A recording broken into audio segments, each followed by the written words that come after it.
Okay, I'm gonna hit start streaming, Wahoo! and I just had the incredible idea. I can No one say select anything evil. these, and yes, there we go. Put your own face over someone else's face. Yeah, Amazing. now the dancing GIF has some room to breathe. There we go. I am a Some red eyes. I We am should put two red fucking dots genius. over her eyes. Yeah, no, I'm good. Okay, so we You have. just don't know how to do it. You're right. I don't. I really don't. And okay, it seems that we are streaming. So yeah, we're doing a new thing. First of all, on the unlikely chance there's anyone here or listening to this, you might be wondering, where did you go for several months? Don't fucking worry about it. Okay, so Michi, if you want to Yeah. establish what we're doing slightly. Okay. If you could imagine the Clockwork Orange scene with the guy's eyes peeled open, but it's Green's ears. They have there's a funnel in one, and a drill in the other. Yeah. And yeah, keep going. the purpose of this was kind of an indulging me in throughout our friendship, if we can call it that. Music has come up occasionally, and I'm a big music fan. I listen to lots of stuff all the time, every day, and Green likes some music, but a lot of stuff he is unfamiliar with. So I thought, what would be a good band to try and get Green into, or at least acquainted with? And I thought, hey, The Cure. They have lots of music. They run the gambit from so many different genres of music. They're appealing and popular, but still good. And they're my favorite band. So I thought this is perfect, and we can go chronologically. We're gonna try and do once a week on Saturdays, which, funnily enough, we started this at 10:15 on Saturday night. Damn. Go through their discography, at least until it becomes unbearable, which will happen. And see, we're trying to kind of having a 3-person team here to have 3 different points of view. So I'm kind of like the expert, experienced fanboy. Then we have Jaws, who is lightly familiar with The Cure, has listened to a few of their albums, and knows them a bit more. And then Green, who is basically completely new and is going to be the guinea pig. Yes. And I am famously ill-informed about music. Perfect. A perfect setup for chaos to ensue. It is. Yes. Well, and I guess we're gonna start at the debut. How do you want to start? And I mean, I guess I could just ask Green what his overall thoughts were listening to this album. Like, yes. What did you think in general? Yeah. It seemed good. There were a lot of songs that, was like, this is a song. I'm not that intrigued. Like, it's perfectly pleasant to have going while I play chess or, like, share spicy memes and such, but I'm not that intrigued. There were a few that did get my attention, and I would listen to as singles, but this seemed fine. Is this like The Cure at their best, or like before they were good? No. Or no? God, okay. God, no, this is the entire deal with this album, and this is like, it doesn't start off with a bang. It starts more off with a whimper. No, this is an interesting prologue. This album is a very mixed bag.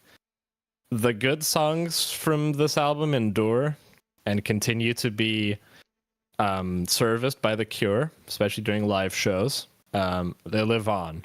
A lot of this album is buried, and especially by Robert Smith himself, who hates this album. You shouldn't. Okay.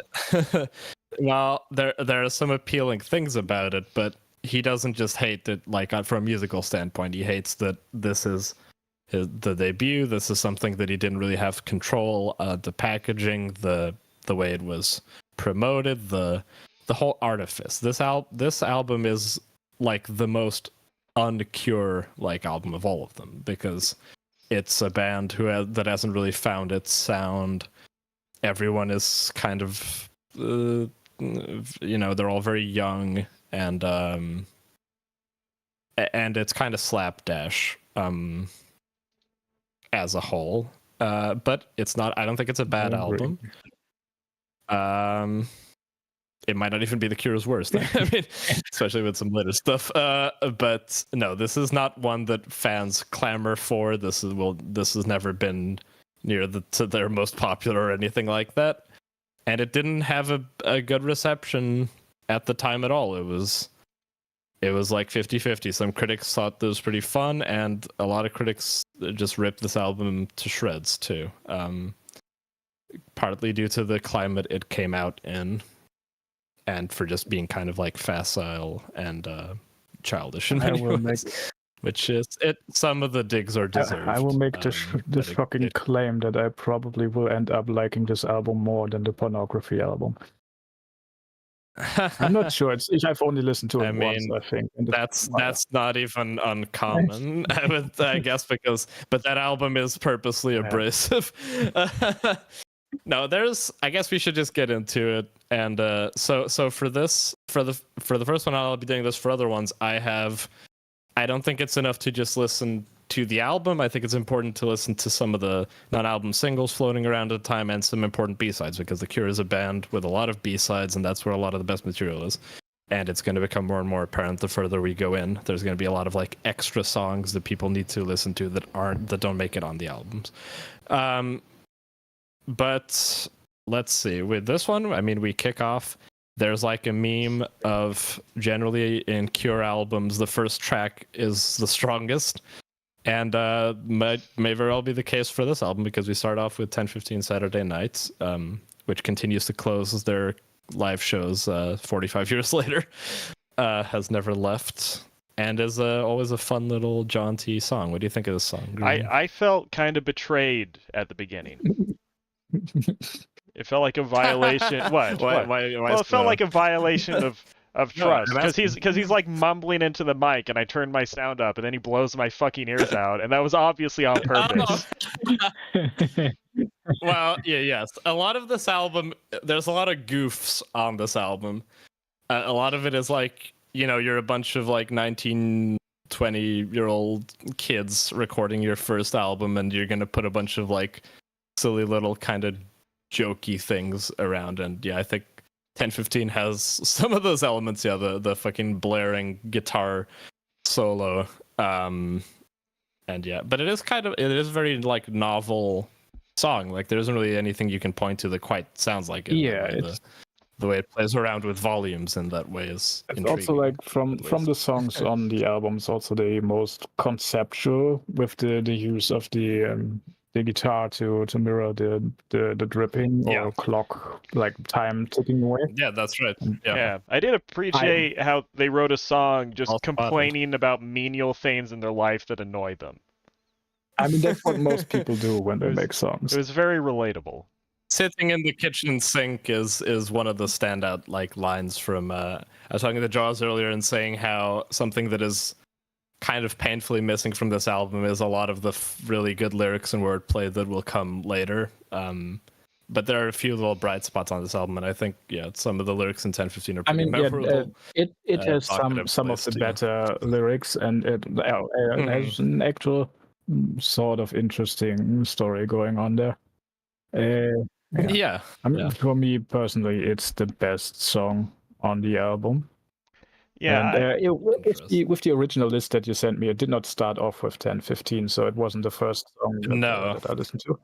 That's true. It's like in the old order, this was like the first song that had a noticeable presence of the bass, which I like, which is good in this song. It's probably the best part of the song, although guitar is also good. And I think don't forget Lowell Tolhurst's one drum trick of going down the I've toms. Even noted down anything. I mean, it's a good the drums. It's also probably the only song that has a really noticeable guitar solo, and then it has this little bass section at the end, which reminds me of Embryo by Black Sabbath for some reason. Yeah. I mean, that wouldn't be crazy. I mean, so for a little bit of backstory about The Cure as a band, these are kids, growing up in the 70s in England, in kind of a well-to-do environment, and they were something that would differentiate them from a lot of bands at the time. They were more like punks and were kind of just like wanted to like make a lot of noise and stuff like that. Is that these kids kind of have like they have more sophisticated palate. They were into weirder things. Like they had listened to a lot of like, I don't know, Nick Drake, krautrock stuff, weird like Middle Eastern Indian music and stuff like that. Yeah, Nick Drake's last album is 671, I think. Pink Moon. It's like 69, 70, 71. Yeah, maybe I'm confusing him with someone else. Probably the other Drake. Oh no, Nick Drake's definitely a big influence on Robert Smith. They were into Pink Floyd, like early Sid Barrett, Pink Floyd a lot. That sort of thing. Beatles, of course. And so there's like a lot of fun little experimentation on this. And a lot of these songs were like songs that they would be playing down at the pub for like the, like on a little stage and stuff like that. And people would be, it was like a fun little ditties that everyone cheered for and lifted their beers up to. And that is something that you see them experiment a lot with on the album. Is like this album kind of has interesting little unique sounds for what is ostensibly kind of like a punky pub rocky type of album. It has kind of like Middle Eastern sounding guitars sometimes. The bass playing is more sophisticated than on a lot of like these kind of bands' first albums and stuff. Yeah, they're just having fun with the variety of it, I would say, which is good. Yeah. I agree. Moving on, I guess, to one of the, in my opinion, weaker cuts. Accuracy is very unmemorable. Really. To you, not a song a lot of Cure fans, even like Cure fans, would even remember. I have it at number 7, so. I mean, we don't need to. Yeah, I mean, I did not. Jaws was kind enough to rank his songs. I mean, it's not massively important, but it is a fun document seeing like how Jaws interprets them. For me, if I rank them, which I did after you, I put it pretty low. I think I have like number 14 or something. I just like Green said, there was like some albums that are like, there's some songs on here that are like, they're not painful or anything, but there's not a lot going on, and Accuracy is one of them, where it's just like this jangly, twangy little repeating pattern. I mean, I think there are like songs that suffer more from what you just described than Accuracy does. Like what I've noted down is that first off, that's like a very relaxing song. It feels almost like jazzy, like it has this little I would agree with that. Yeah, I mean, lyrics aren't interesting, not really, but this, like, I mean, the individual lyrics, the story itself is kind of interesting, like the little twist it has to it, that he might be just talking about himself instead of another person. I've noted down that I like the guitar the most in it. Bass is noticeable, but not impressive. And it doesn't really have like a solo section or something. But yeah, I kind of like it, but it's like middle of the pack. This song is so sparse that it also kind of makes obvious one of the things about this album, which I commented with Jaws a bit, but is something people have talked about generally, which is that the drumming is very like subpar. Like he is. Lowell Tolhurst is kind of like he is assigned the drums in this like band, but he's not really a drummer. He's just he's like a musician. He can play a bit of everything, but he has like 2 or 3 patterns that he swaps between for most songs. Like he'll have the like like that sort of thing all the time, going down the toms, like I said earlier. Like there's these like little triplet things he does, and it's all very samey. There's not really any flourishes. He's just kind of like, you know, smacking the cymbals along with the beat of the song. Them sticks. Yeah, it's just fine. It sounds okay, but when the Curator get actual drummers in the band, you can do. You showed me a good example like yesterday. Yeah, like even before they do that, they're already kind of replacing Lowell with a drum machine by the time of Pornography, and he's kind of consigned to keyboard. And I still bet he's I bet a drum machine. No, not Pornography. God no. The Wait, is fucking there drum machine's amazing on that? a drum machine is like a literal machine, right? Like it's a synthesizer. Okay, why is it? Is it like not taboo to have a fake drummer, but it's okay to have? Because like if you had other instruments that were just machines, that would be seen as embarrassing, right? Is it okay to do that with drums? It depends what kind of music you're talking about. Like synthesizer, if you're like a band like New Order or something, like there's going to be a lot of synthesizer stuff. Even when you have a drum machine, a lot of the drumming that the drum machine is replicating is sampled from the actual drummer, you know, and stuff like that. If you want to make a beat that is really weird and quick and like kind of insane, like a lot of songs on Pornography are, a later album, some beats can be literally like almost impossible for an actual drummer to play, depending on how the drum machine is doing it. Synthesizers have their place in music. I mean, it depends what you're doing.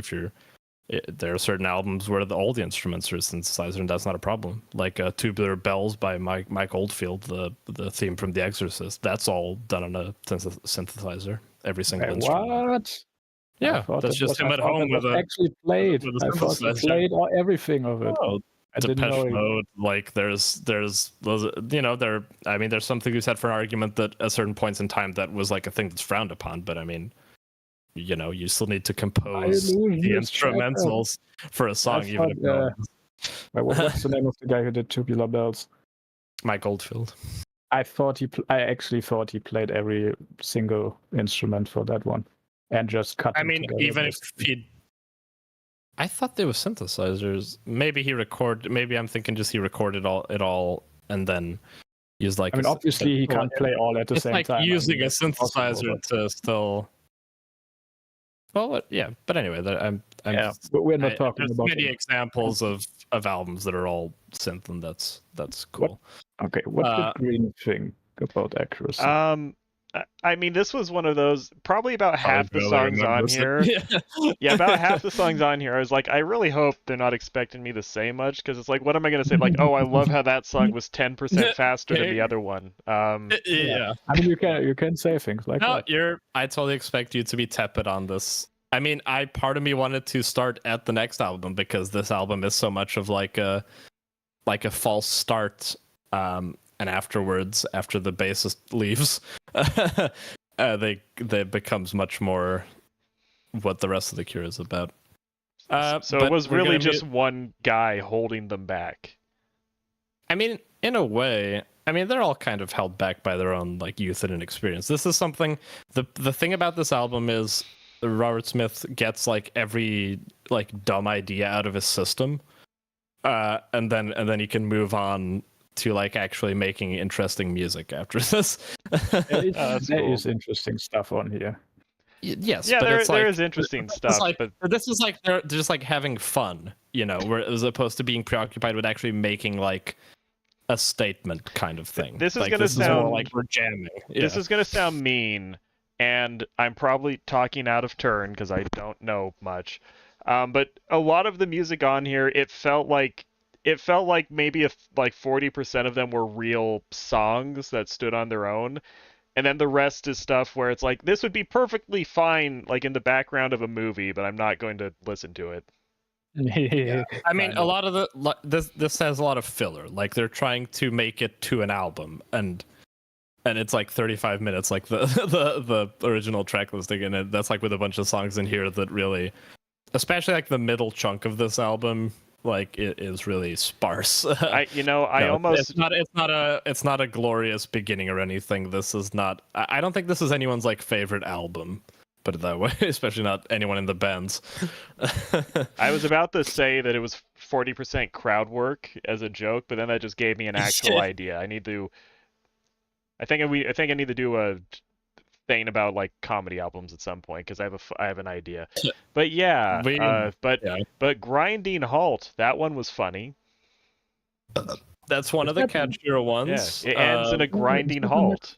It does. It's so funny. Again, with the like dumb goofy joke stuff. Let's have a song called Grinding Halt, and then ended by going boop, boop, boop, boop, like that's just it's like naive. This album is naive in many ways. Yeah, juvenile would be. Yeah, juvenile. I mean, that's what they are. They're like teenagers. So, but Grinding Halt also has the added problem of just being a ripoff of the Locomotion.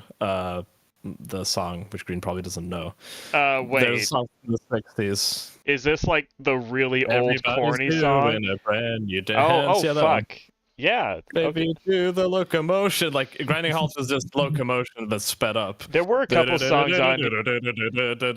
Like it's the exact bass line. Yeah, there were a couple songs in here where my brain felt they sounded like other songs, but I couldn't place it. Oh yeah, sure. I mean, okay. No, I do know the Locomotion. Okay, well, perfect. Well, Grinding Halt is just that. So,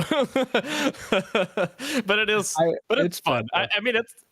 I don't know if I go that far. I would say it's better than that. I mean, it's fun. I mean, a lot of the songs here. Yeah, I like it.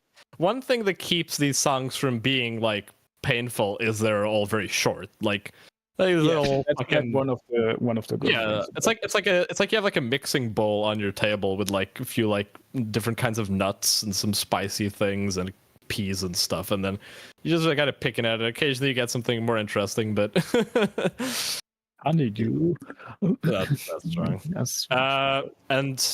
But Another Day is more interesting because despite being performed pretty wonkily and sounding odd, it is like one of the few songs on this album which is actually indicative of the direction that the band is going to go into, because most of the like jaunty frenetic buzzcocks type songs from this, we never see anything like that again, really. But everything is going to get more somber and more laconic, and Another Day is where you start to see things like that. He's singing about shades of gray and gets more down tempo. Yes, I was relieved when Another Day started because it's all slow and trippy, and I was getting tired from all the other stuff. A bit. Yeah, it breaks things up a bit, for sure. What do you think of Another Day, Jaws? I mean, I do like the guitar in it. Yeah. I think the bass is kind of boring and too monotonous, and I actually like the drums in this track more than the bass. See, that's funny because that's the reason. That's part of the reason Michael Dempsey, the bassist, will kind of break starting next album, is that he doesn't want to play stuff that is kind of more droning and monotonous, like Faith, like the song Faith. Like that kind I've heard it, but I don't remember what it sounds like. It's just that through the whole song. It's just a bass line for like 10 minutes, right? Like that. He doesn't want to do that. He wants to play like these jaunty, jumpy, fucking going up and down the neck. I agree with him. I mean, what Robert Smith said. Well, I mean, that's something that comes back later. But what Robert wants to do now is like go darker and more personal. And Robert had a quote where he said like, Michael Dempsey wanted that. He hated all the demos they did for 17 Seconds, the next album, and he wanted them to be XTC Part 2, and he wanted to be Susie and the Banshees Part 2. So I actually wanted to bring that up. There were a few places where my brain was going like, this sounds like something I know. And XTC popped up in my head a few times, but I was like, yeah, be careful if you say that, because Michi will bite your fucking head off if you're wrong. So. Oh no, I feel that. I'm not saying that they were like an influence, but it's something that was just like out there in the zeitgeist growing up. they will have heard XTC on the radio. XTC is a much are like 10 years older than these guys. Like XTC started in like 1969 as like a different band called like Helium Kids or something, and then their first album is like 71, 72. So I actually, in my notes at Boys Don't Cry, I have XTC question mark. well, that's good. Okay. I don't Let's care not get much ahead of ourselves. for another day. Like it's like a nothing burger mostly. To me, it's one of the more interesting ones just for being different. Like Green was saying, like if you kind of smush together like accuracy, grinding halt, object, meat hook, you can kind of squash all those, even though some are better than others. Like It's Not You is like the best version of that kind of song in here. Like those all sound very similar, and it's a sound that they're really gonna drop after this. Like it's a very it's of its time, shall we say. It certainly does sound Another Day. Yeah, ones. Another Day is like a very weak like malformed version of the idea that would form the next album. But I guess that's enough about that. And then we have one of the worst tracks on the album, Object. Just like a very generic punk anthem. It's like a bad Sex Pistols song. I don't know. I've never. I will say it wasn't that musically interesting, but I was a little relieved. It's like, oh, okay, we're actually getting somewhere. Like, I mean, it's got a bit more bites to it, you could say, at least. It's like okay, this is like a mean song. This is being a little bitchy. You know, I felt like okay, we're getting more into. I not that I love this song, but it's like okay, it feels like they're starting to go somewhere with this now. Okay. It's not just like rocking bass and guitar, meandering back and forth. Yeah, meandering is a good word for a lot of this album. I mean, again, not to be too negative, but we can't really be too negative about it because we'll never hate it as much as Robert Smith does. So. That's a great strategy. I should start using that. And just to finish off side A of this record, because this is the last song on the A side before you flip it, Subway Song, which is very short. It's like 1 minute 58 seconds, and it's more of an experiment, really. It's just like here's an idea. It's not really much of a song, but. I like it. It's like very bass centric, and it sounds like there's a harmonica in there. Or something like that. The drumming almost feels like finger snappy. Exactly. The when they use the drums to symbolize the footsteps again, like they did in 10, 15. And I like that. And it's telling a story again, the same way later songs will do much better, like Hot, Hot, Hot, or stuff like that. Where it's like this, and the scream sucks. Like short. The scream. Depending on which version you have, the one I sent you guys on YouTube is not as loud. The original album version of the scream like blows your ears out. It's bad enough as it is. It's bad enough as it is. But again, stupid jokes right at the end of a song. Oh, and then we ended with a scream. It's like a jump scare. It's like a little horror short story. Like it's like you can imagine like this black and white 50s horror movie of a lady walking down into the subway. It's just like slight thumbs up. Unfortunately, you flip the disc over, and it starts with the most horrendous song on the album, the terrible Foxy Lady cover, which is like a joke they used to do in the studio, and their manager was like, "Oh yeah, put it on the album. I want to put it on so we can have more songs there." And Robert Smith refuses to sing on it because it's so dumb. So they make the bassist sing it, and they put like a fucking weird ass effect on his voice because he's so out of tune. And it just sounds like horrendous. Like it's the worst. But it's not even my least favorite song on the album. It's like that's harsh. third worst. It's at the bottom for me. It's under Weedy Burton. This is at the point. It's a cover of a Jimi Hendrix song, right? Oh, so they love. Okay. I mean, like Robert Smith's always like loved Jimi Hendrix. He's like his guitar hero, and he's like a classically trained guitarist, and for being fans of stuff like that. And later on, we do get to see him do some shredding fucking solos. But this is. And they should have cut the sound check at the beginning. That's also annoying. Oh yeah. I mean, it's just not taking itself like seriously. Like it's. It should have been swapped out. Like at the time. Yeah, I mean, it is. It's not on the Boys Don't Cry compilation later. They're like, we're not submitting Americans to this. Green wanted to say something. Yeah, go on, Green. Yeah, this was the point in the album where I started getting kind of confused because I started trying to like connect the dots between Subway Song and this, being like, is That's this funny gonna turn into like a concept story thing about some deranged God. psycho that's so mad that his sink was dripping that he started like raping and killing women on the subway, and eventually he kills an Arab? Like This is exactly what I was hoping would happen with Green like forming these bizarre theories no one else would. That is a fascinating insight. I'm happy. I'm happy you went there. Glad my schizo tendencies are serving a purpose. But yeah, it just took me a while. This was the point I started getting invested in, like, I don't know, the emergence of like a main character or something, and that just slowly decayed as it went along. And it's like, well, now he's in fucking now he's in Cairo. So well, this middle chunk is the hardest to get through. Like, Objects Away Song, Foxy Lady, the So What. Meat Hook is like the cutest thing in the middle here, but even then, it's like it's just like another one of these shuffly like goofs. Right, I don't know. On Meat Hook? Meat Hook, yeah. I mean, it's like more fun. Meat Hook is more fun. It's very funky. Like it's another. It's funky. It is. Yeah. Yeah, it's a cute. It's just like they're enjoying themselves. I kind of like it, like a bass and guitar. I think this is like the middle for me. Like, where do I if I like rating stuff, it's below Accuracy. 10.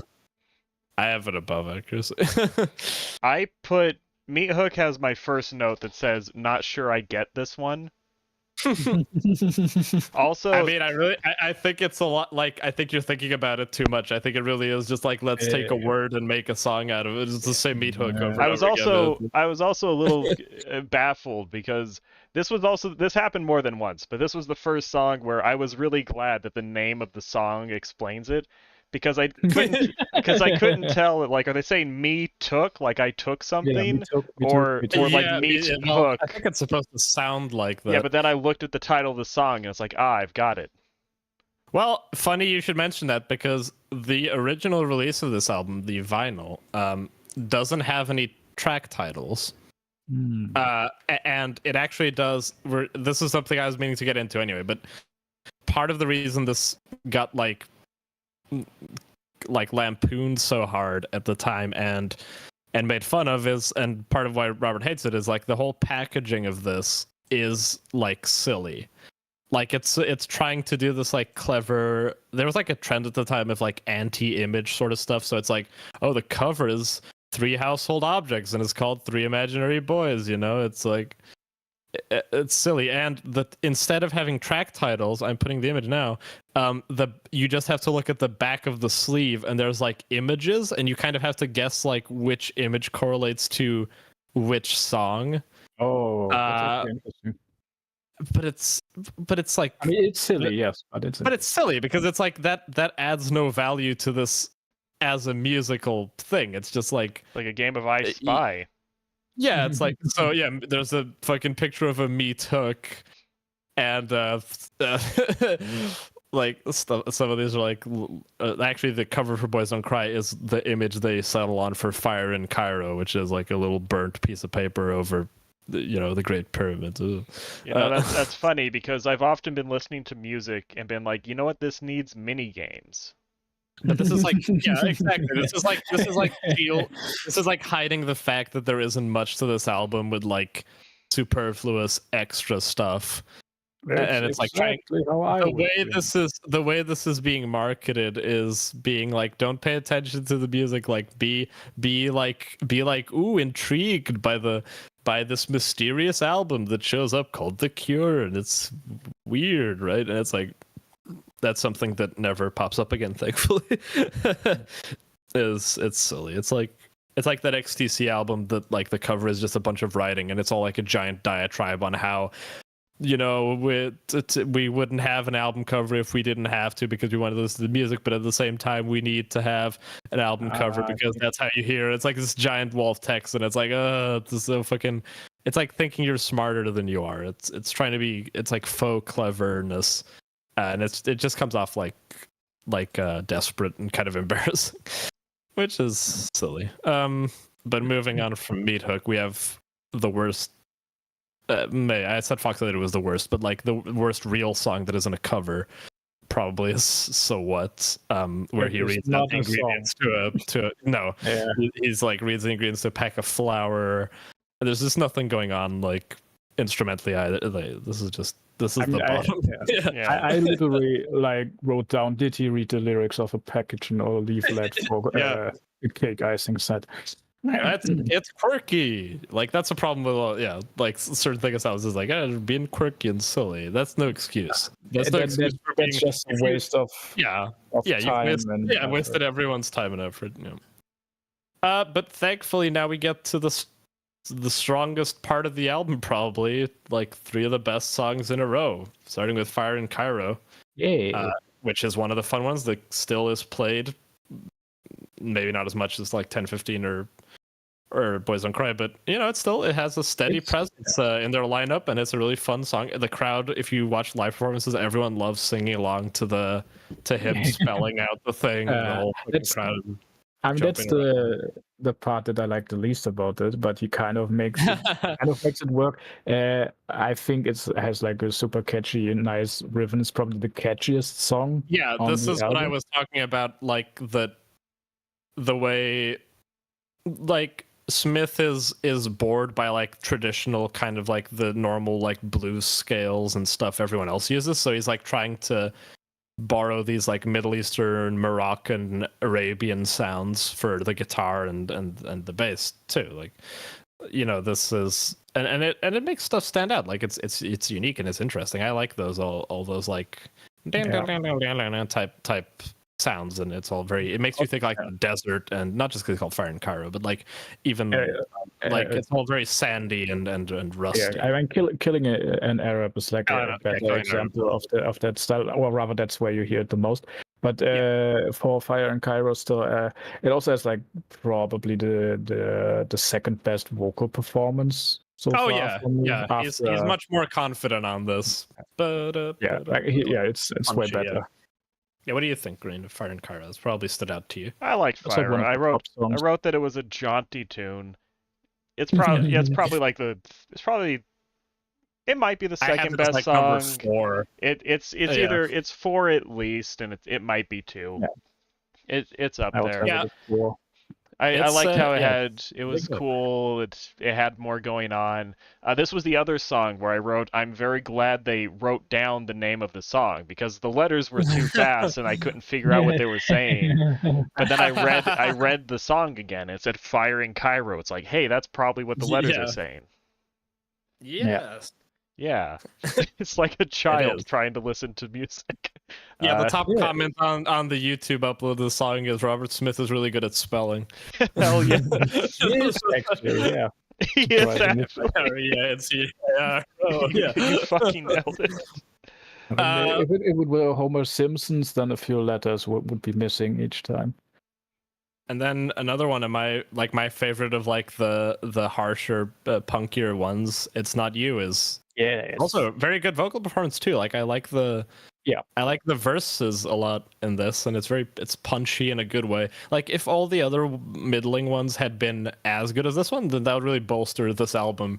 I mean, to me, it's like one of the top tracks, so it's not even the middle. Yeah, like the guitar in it is really. I don't know. I was saying like if all the other ones like if stuff like So What and Object was like as good as this, even accuracy, that'd be great.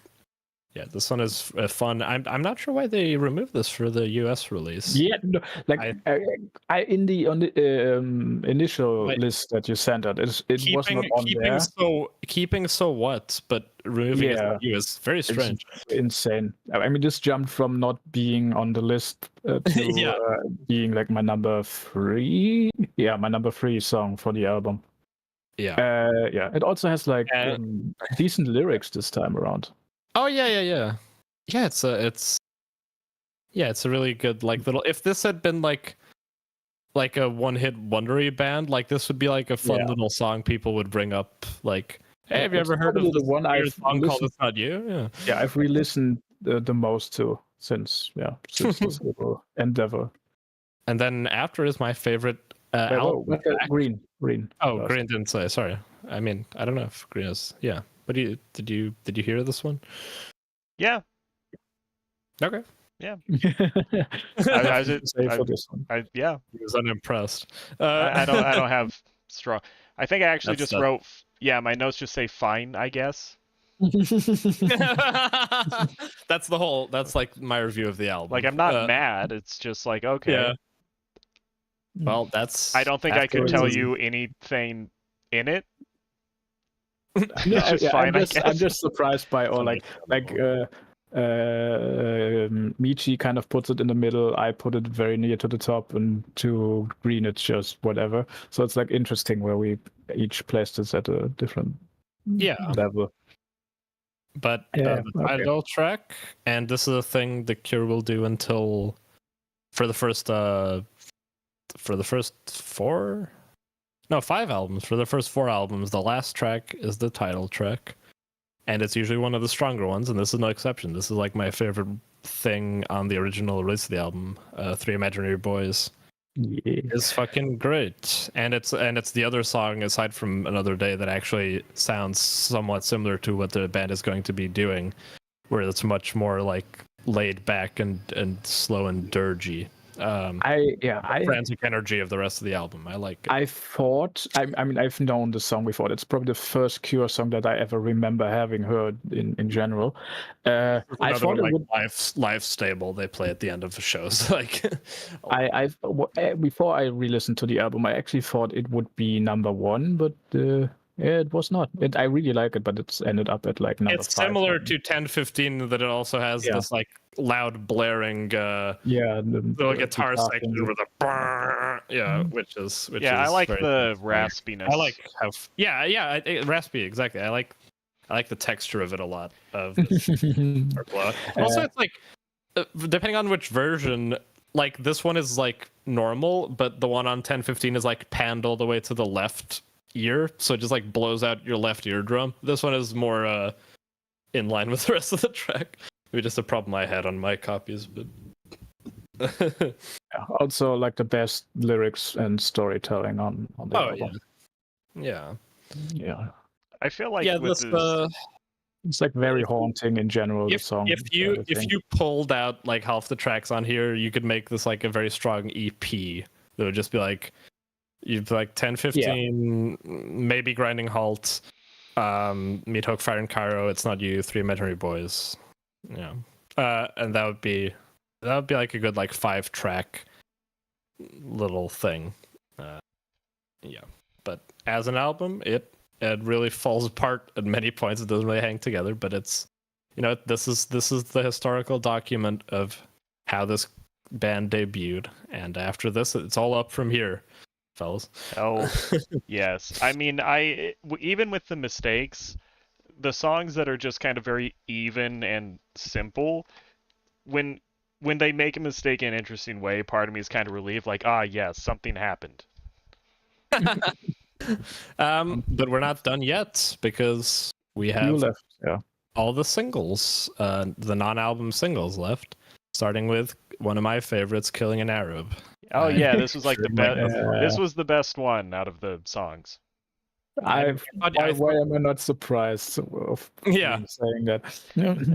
Green saw the title and he was like, yes. Yeah, would you like to explain what you just said to the class, Jaws? Oh, and we ignored the Weedy Burton because everyone should too. It's just a dumb secret. Yeah, that was like another joke. It's like you're waiting for the song to start and then it's over. Yeah.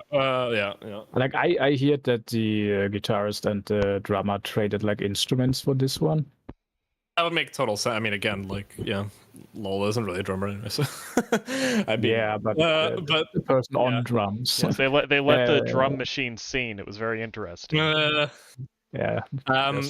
Killing an Arab came out before the album. It's like the advanced single, and this is like part of a clutch of, like, I think Boys Don't Cry 10:15. This one he all wrote as like a teenager, like he was 16, 17, 18 when he wrote these, and this is just like he just finished reading The Stranger and he's like, yes.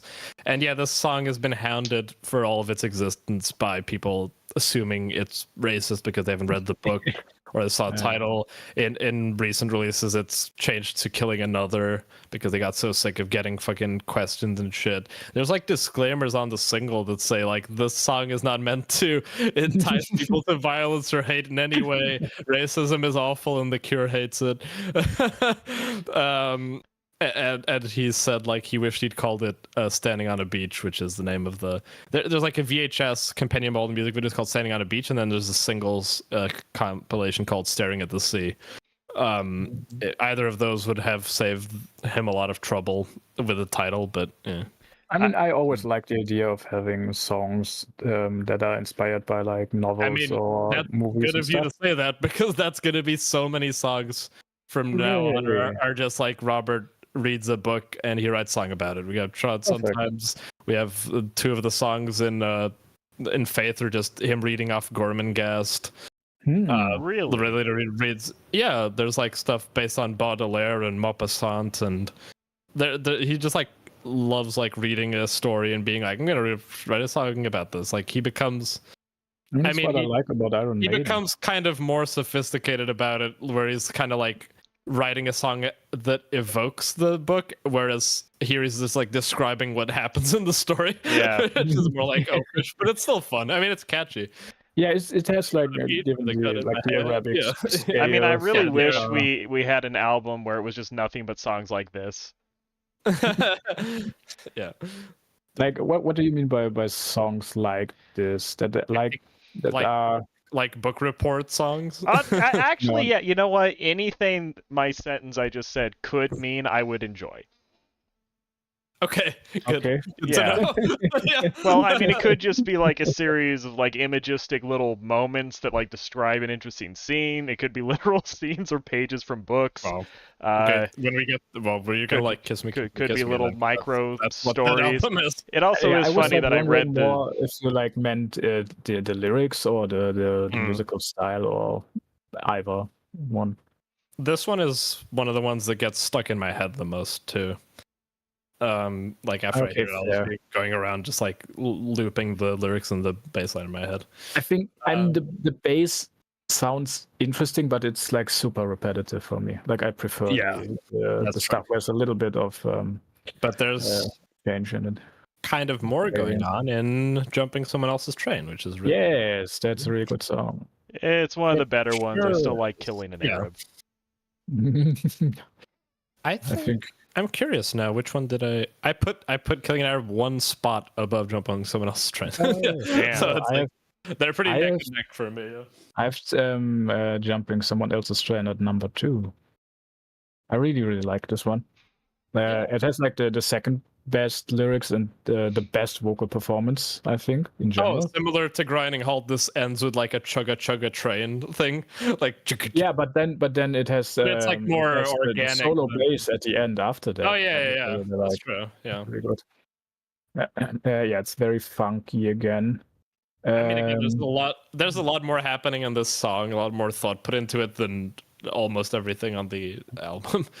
I think almost like the instruments, other than the bass section at the end, they don't stand out that much, but like all of them together are like really good. This just has this like running rhythm to it, like like catch your breath, like maybe that's just something I really like, but I think this is the second best track on the album. I put that this was the first one. I put that it's more poppy than the rest, and this was the first song where I could almost imagine it just playing as a single, just like on a radio station. Yeah. I don't know if that's a point in its favor or not in this context, but it felt like a song that would just exist independent of the album.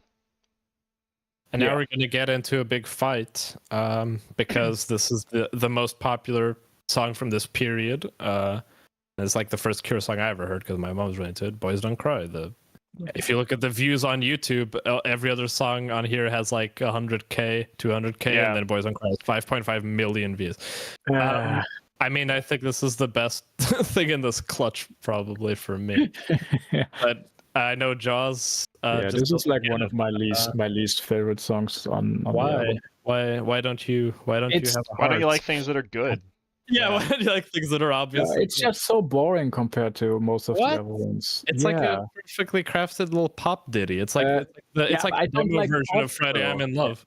I don't like pop songs very much. But what I do like is when the guitar rhythm changes like a little bit. Oh, If yeah. the I entire was gonna song had say, that rhythm, my favorite it would part be so is- much better. My favorite part of it is that middle-aged section, like misjudged your limits. Yeah, exactly. Yeah, that bit, yeah.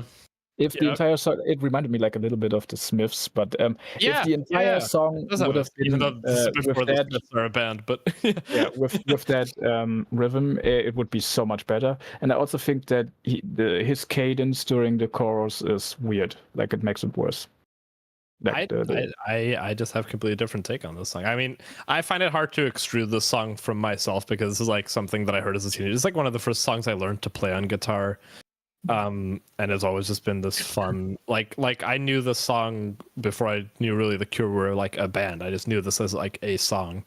I mean, the lyrics are like kind of cliche and How many other songs are there about boys not crying?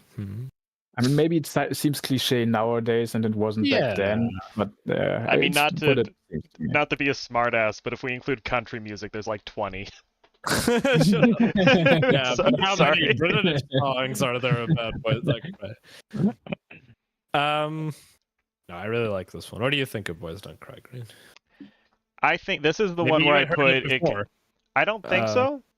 Okay. And this is the one where I put. It sounds like it reminds me of XTC. So yeah, that's right. I'm glad that's legitimate. It does have a bit of the Mara Simpleton DNA in it. Jumping someone else's train and Boys Don't Cry. These were the two songs where they just felt poppy and like approachable. I mean, these are the singles. Yeah.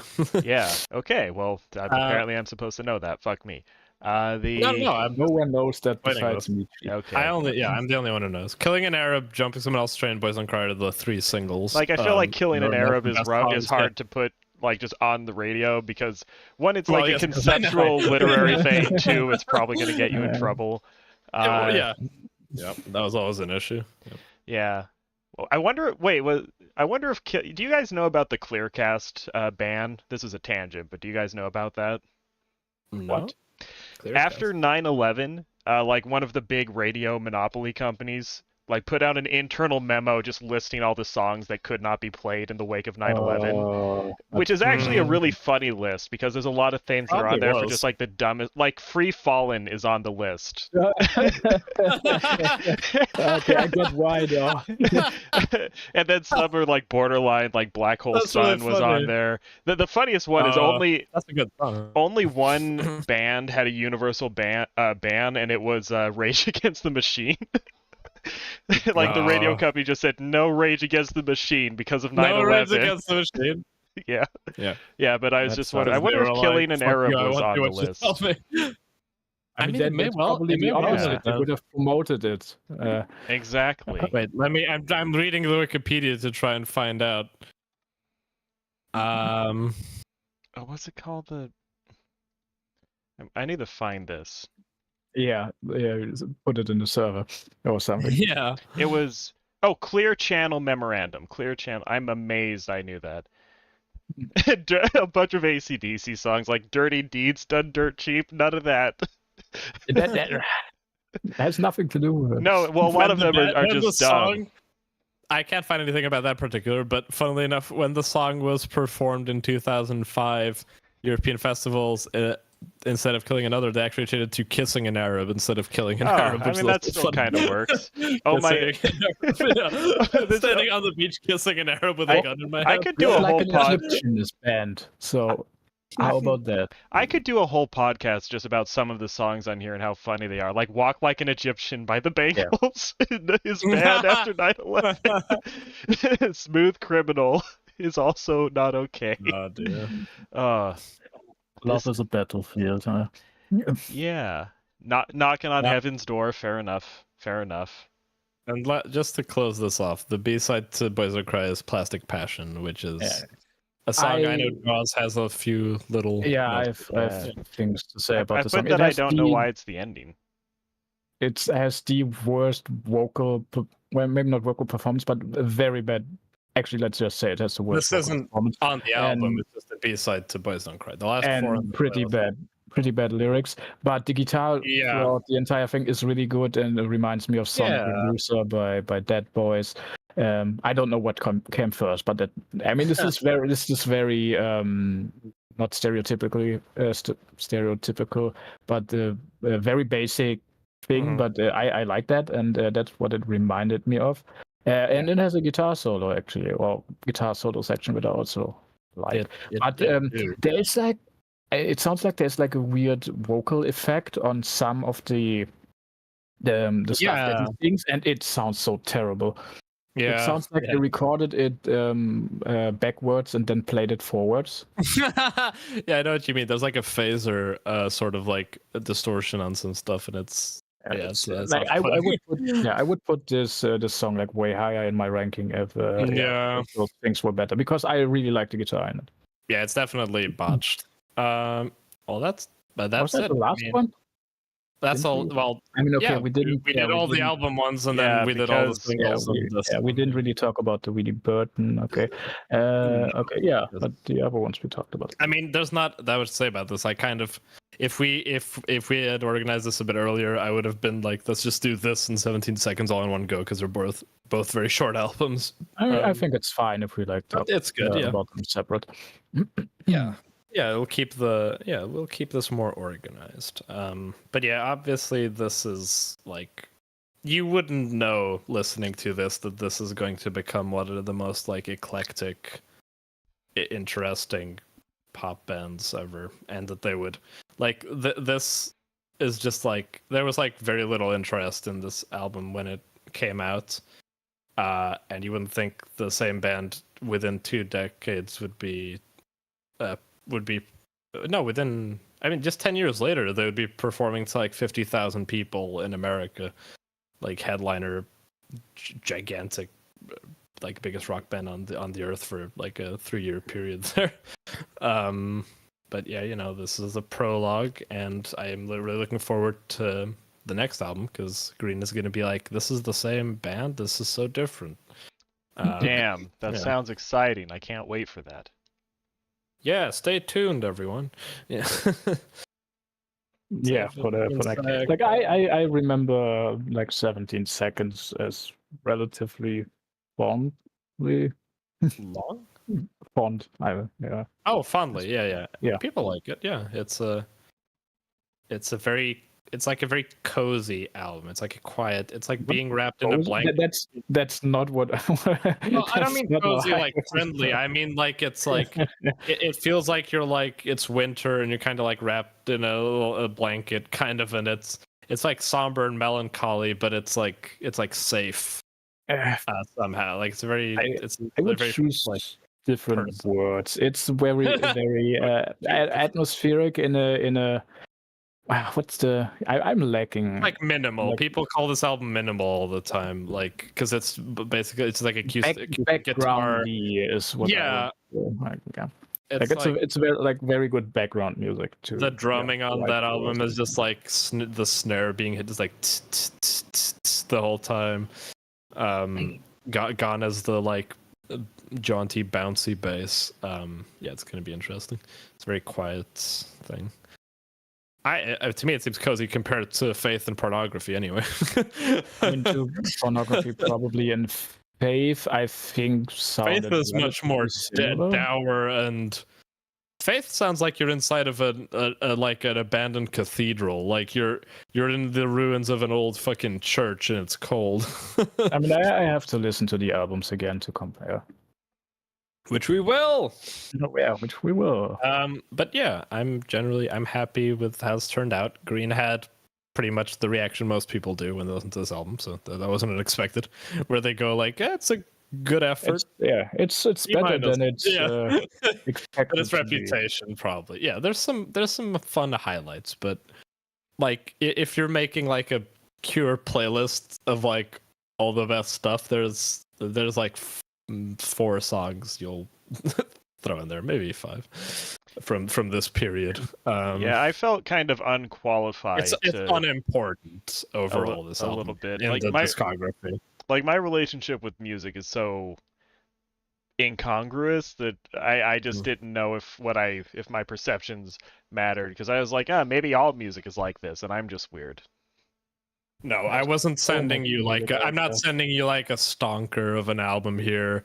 And it's like, especially in the context that the same year like this album came out, this is like during Bowie's like doing his Berlin trilogy. It's like some of the best music ever. This is like the same year as like Unknown Pleasures and and like Wires 154. Like there's some incredible music happening at this time, and this album isn't like this shouldn't be topping any best of 1979 album lists, which is but yeah, it's a curio, no pun intended.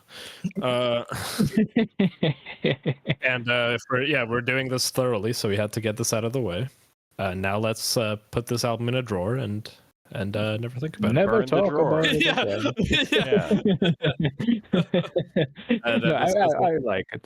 It's pretty decent. I like it. It's fine, but it's never been like an album I'm like I'm gonna put on Three Imaginary Boys. I really feel like listening to that album. It's like no, I sometimes I'll be like I feel like listening to Killing an Arab or 1015 because that's a fun song. But I mean, I had Even that- like Three Imaginary none of these Boys are in- my in a favorites. list somewhere for years.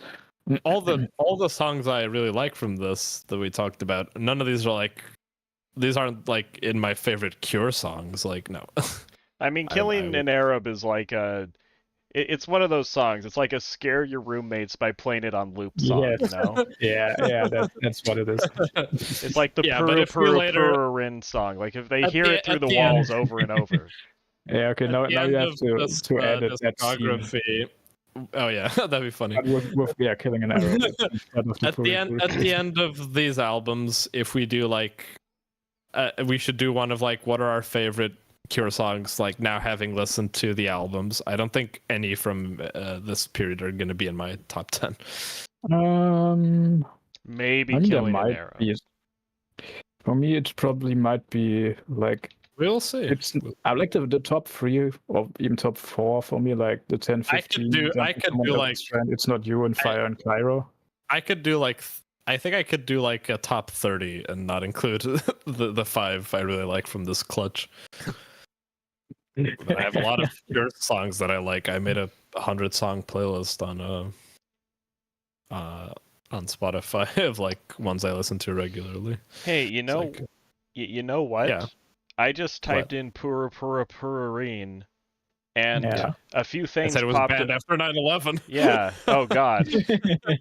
And a few things popped up that didn't make sense. Like one, bashing Angel Dorami's image is in the song thumbnails for one of them, so I don't know why. But you know what? We should rewatch/watch Welcome to the NHK and have a big argument about agree. it, because RA was taking me the task yesterday. We probably should. We probably should. watch that. Also, this is an idea I think floated John around, hasn't but said it, right? again, because this first one was kind of rushed. But for some of these, for the next few albums, we could also do like, I would be happy to do like a little like listening party. It could be fun, where we just like go in the call and Yeah, that'd be Yeah. fine. Yeah. Can you like? How can you do the it? album. It's like, well, I just have my Spotify and I'll screen share it. Why not? Or alternatively, we could just like Or my music player. hit Well, I play just all don't- at once and. Well, I can just do stream. I mean, we can like talk over it. Like this isn't going to be our like big listen of it, but it'll just be fun, just being like, oh yeah, that'd be nice. Yeah, I mean, it definitely would be cool to have Yeah. the sounds that we're I talking mean, we about can't- in the call. Yeah, we can't broadcast it, but yeah, we could talk. No, not broadcast it, but just be like first impressions. Just be like, oh yeah, and then we'll be like, oh yeah, that'll be a good thing to remember for the podcast. We'll go, oh yeah, when we Hell, listened to this the yes. first time, Green was like, this sounds gay, so I took note of that. Yeah. Yeah, what's gayer, being gay or listening to this music? I don't know. I'm gonna go to the bathroom, not with the mic.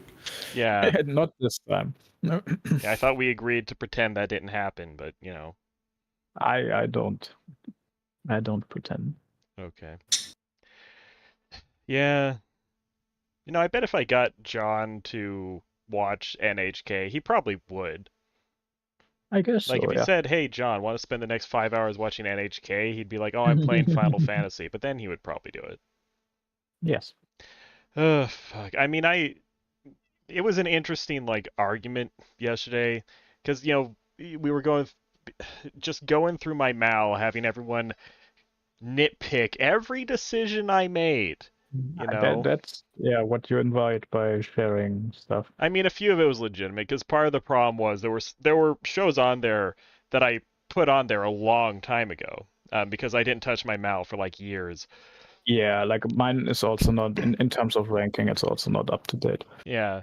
And there were some fights like I gave Gurren Lagann like an 8 or something, and that was so fucking bad. The things that most people like got angry over was the Gurren Lagann thing, the Bebop thing, the SAO thing. Obviously, that was the biggest. I will leave SAO at 7. Like I had fun watching it.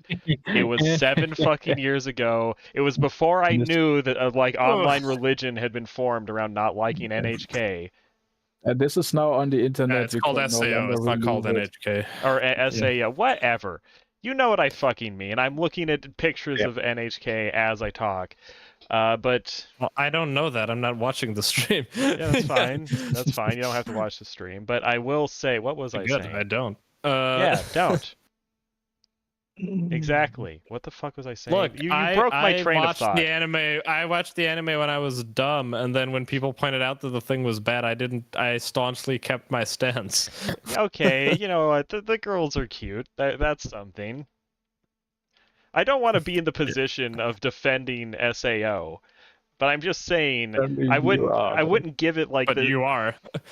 I mean, if you're just watching it without having watched Redacted's fucking Terra Online videos and shit, you would just think, oh yeah, this is a fucking stupid show for dumb people, but it has cute girls, which is like 80% of anime. 7? That is not because I watched it a long time ago. Well, then just say that. when I had a fucking drinking problem, okay? Like it was, and I was. SAO is a 7 if you're an alcoholic. Yeah, listen, I was just out of college. I'd been through a bad breakup in a car crash. I had a severe drinking problem. I was working in a maximum security prison.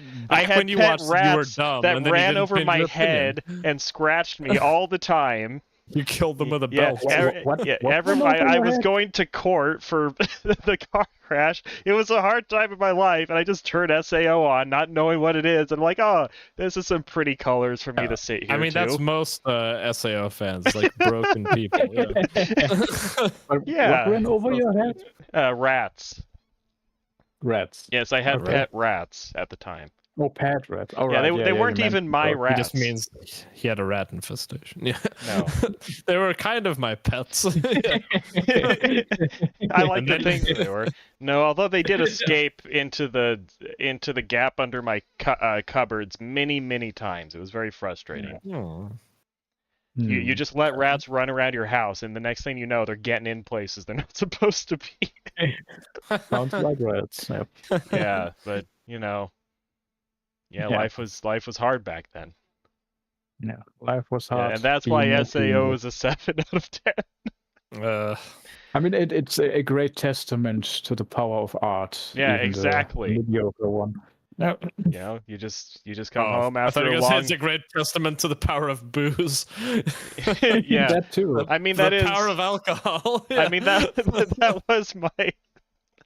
I mean that was the solution to all our life problems. Yeah, I mean that was the period of my life where like I had trouble like sleeping, partially because I was on call and had to frequently get up at 2 in the morning to go in and deal with shit, and also just because I was very stressed. So I'd come home, I'd make like a giant tumbler filled with like rum and coke, and I'd just sit on my couch and drink and watch anime. And feed, and I'd feed like Reese's Puffs to my rats as they scurried on the floor, and that's what I would do.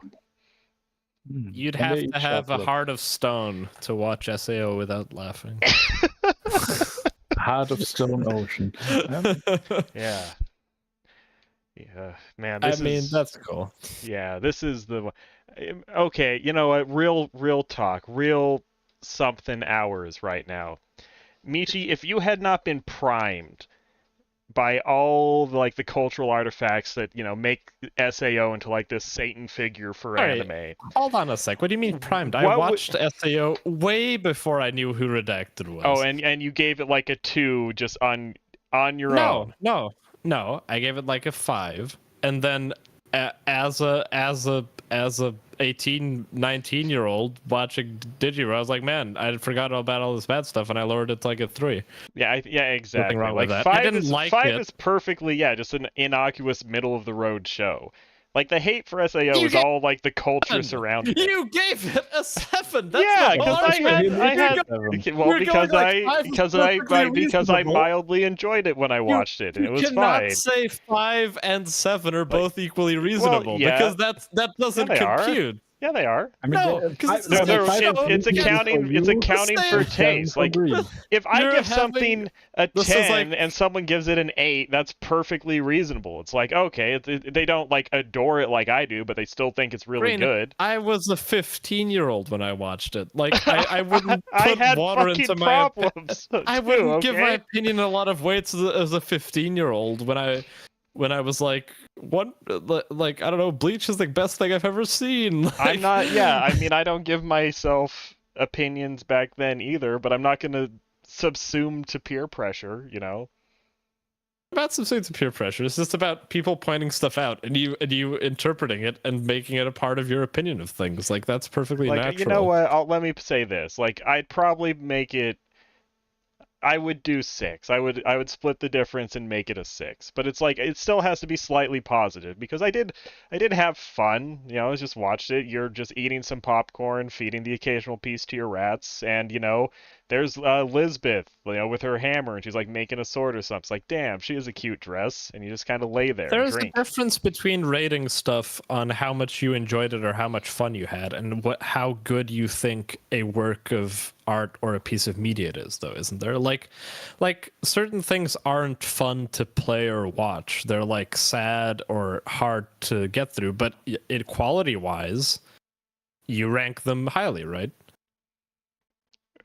I mean, when you're some degree, I think you definitely overdo that. I don't think so, because I'm like it. Like people, like for example, when RA was like watching me play like Lies of P or play like a hard game, they're like, man, this looks really fun because I'm like having a hard time against the boss. Like, it's like fun isn't the only emotion that media is allowed to evoke in people. It's like when people are like, oh, this song, it isn't fun at all. It's like so depressing and like. Or it's a scary song. It's like that. What matters is if something is engaging or interesting, not if it's fun or like something being enjoyable is such like a basic emotion to evoke. Like that's not really that hard to do. Just have like something be catchy and it's like an enjoyable song. But does that make it a good song? I don't think so. Like there's more to criticism and more like stuff's merits is goes past how like fun it is. It's like eating a snack. It's like, yeah, I really enjoy eating like gummy bears, but it's like, do I think they're like an amazing food? Would I rank them as like one of the greatest foods ever? It's like, no, it's like junk food, right? Yeah, it's enjoyable. But whereas like something more sophisticated, like watching Made in Abyss isn't fun.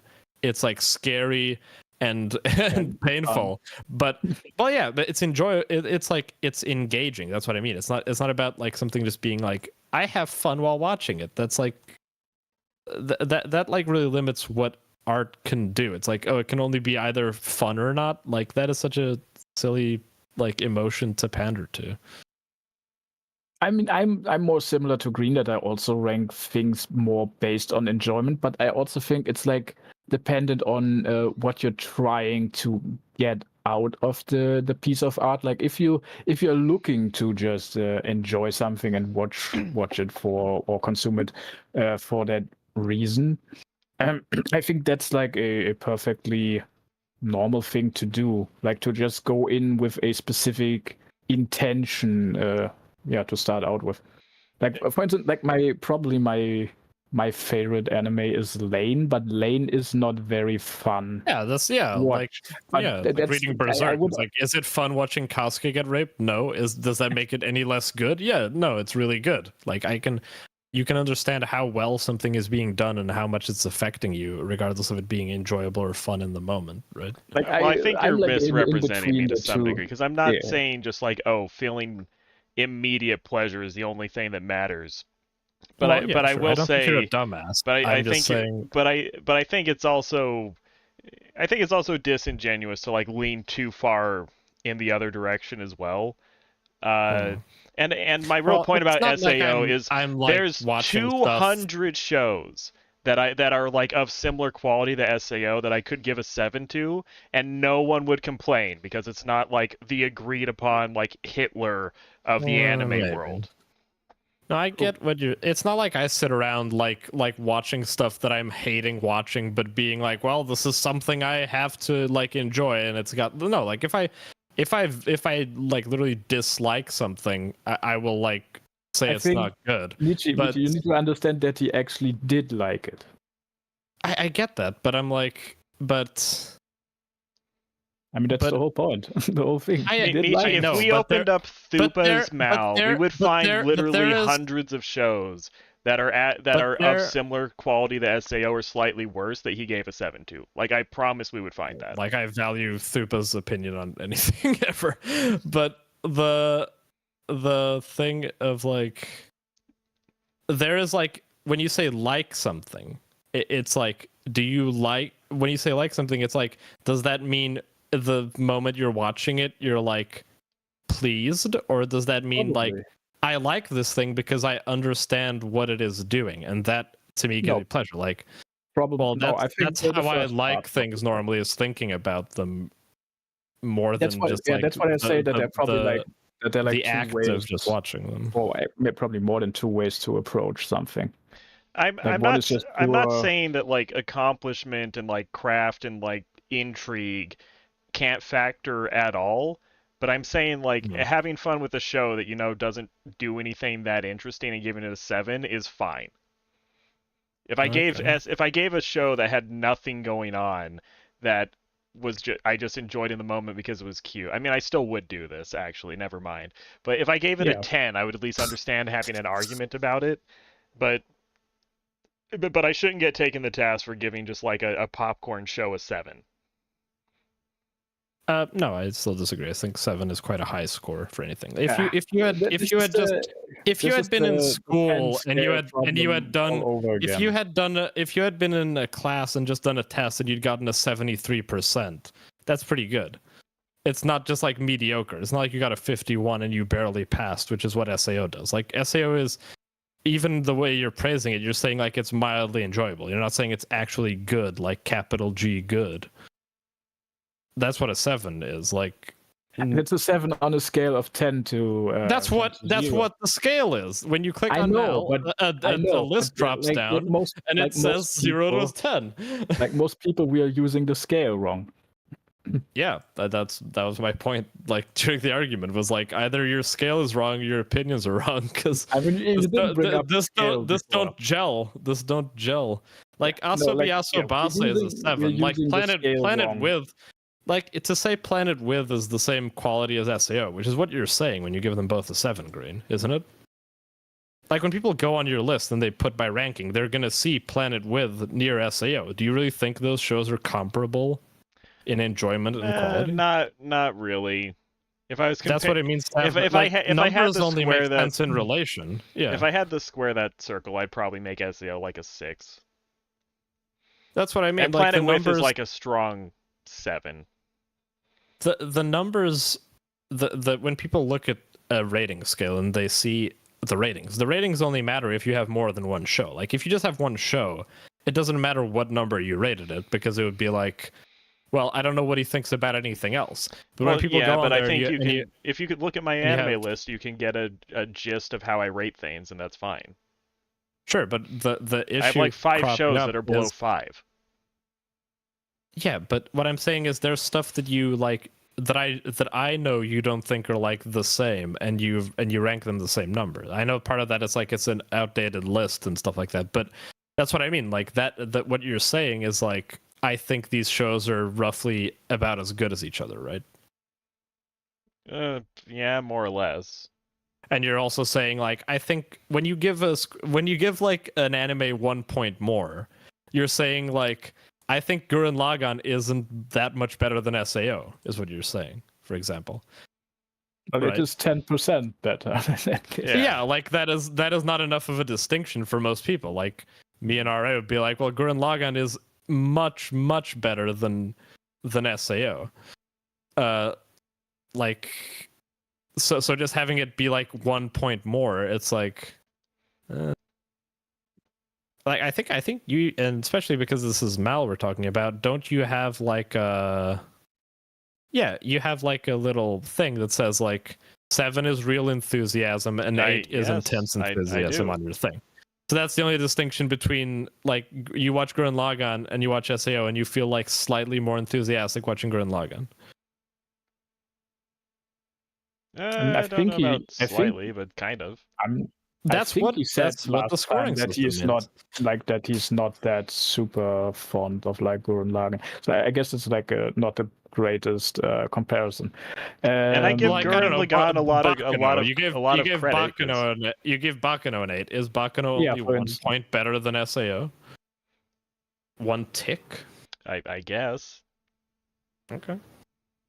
I mean, you standing by these was like the argument we were having. Like if you're just like, why are we even continuing this from yesterday? Because Green keeps bringing it up because he's angry. Everyone made fun of his scores. Well, I was bring it up. Well, in this context, I was going to say. I went to the bathroom and you guys were talking about SAOs. Well, like in this context, but not in a sense of. In this context, I was saying that we should like do an NHK thing specifically because there was so much controversy over it. Where I was saying I love NHK, but I think of it more as like a media franchise than just the anime, and the anime is extremely flawed. I mean, it has stuff in it that's great, but it also has stuff in it that's fucking terrible. I mean, I have no opinion on that argument because I've seen the first episode of NHK like 3 different occasions, and I never care enough to continue. Have you like read the book or the manga or something? Okay. I mean, yeah, you should watch it.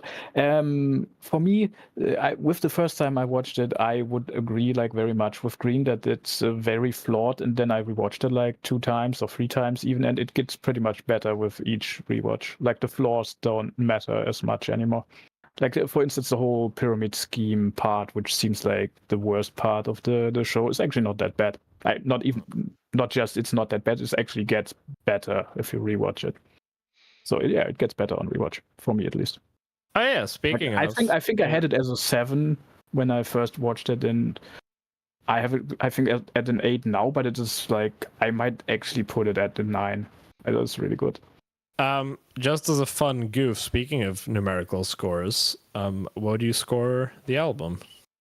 I'd say like 7.5.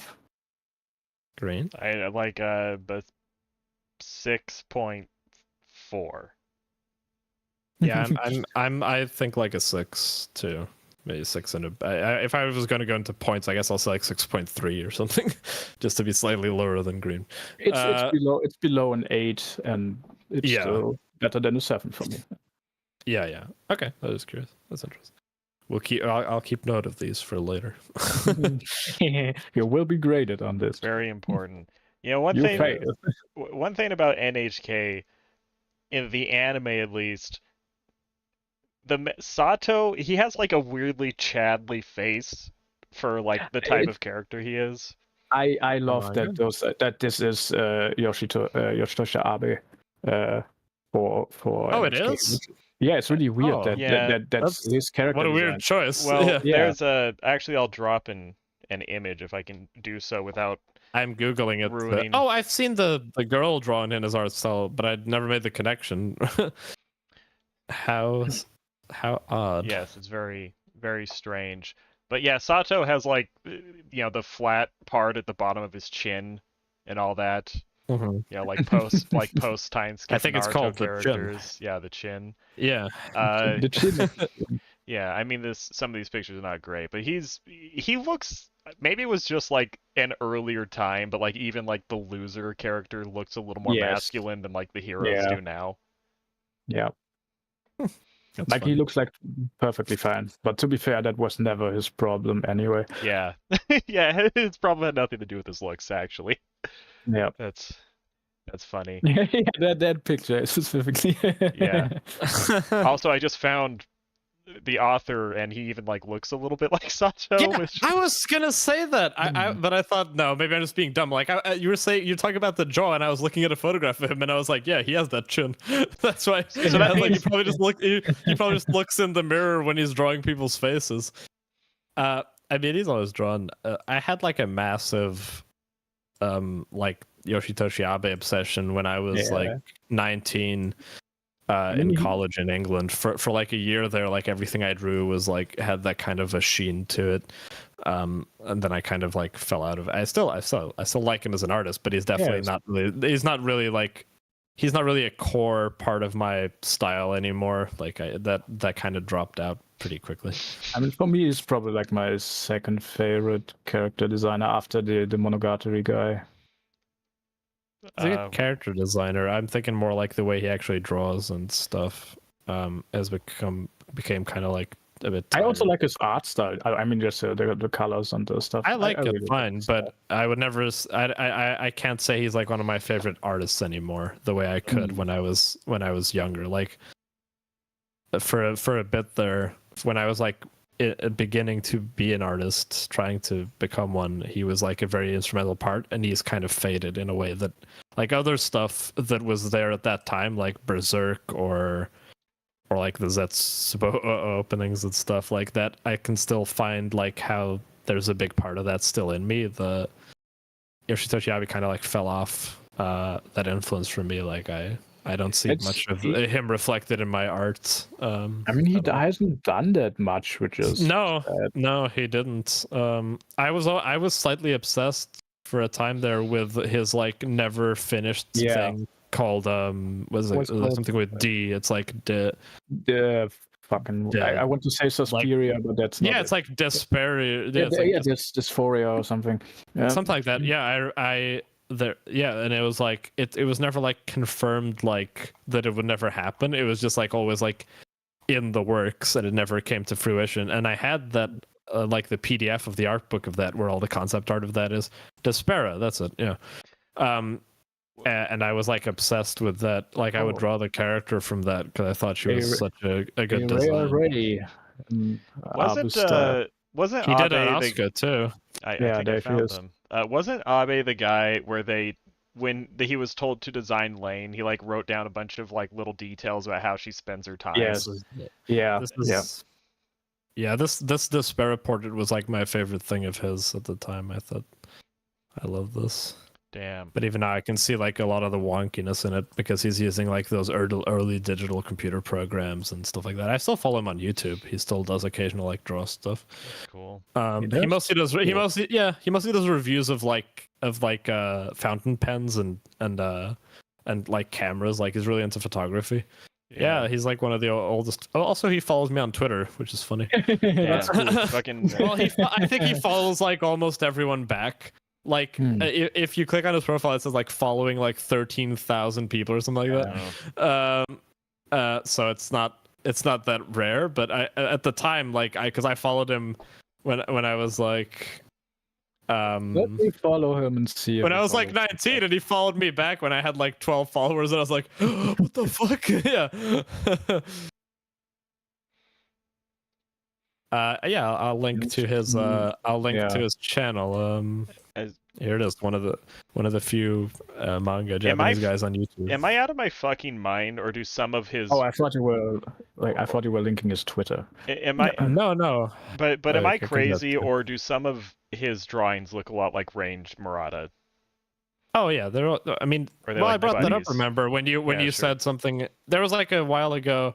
No, there was like a while ago where you were like, "Oh, Range Murata is like one of the most unique artists or something," and I was like, "I don't think it's very unique because like that era of like the Robot magazine, like early 2000s digital art, like Yoshitoshi Abe was like one of the examples I brought up as like there's like a school of like anime art that they'll kind of look like that. It's like these very soft, brushed, like glowing eyed,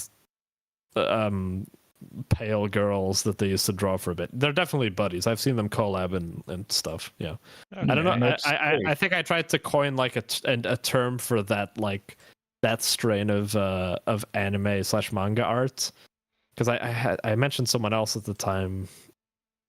I mean, I should just go back in the archive, but at the time I like barraged green with like a bunch of similar artists. Yeah, definitely similar. I think Range or Range, or whatever the fuck you say it, Probably wrong. is who's that? like more. He's like the guy who did. He did Uh, Last would I Exile. Yeah, Last Exile was like his big thing. Oh, okay. Yeah. He also did Copcraft, which is a more obscure one.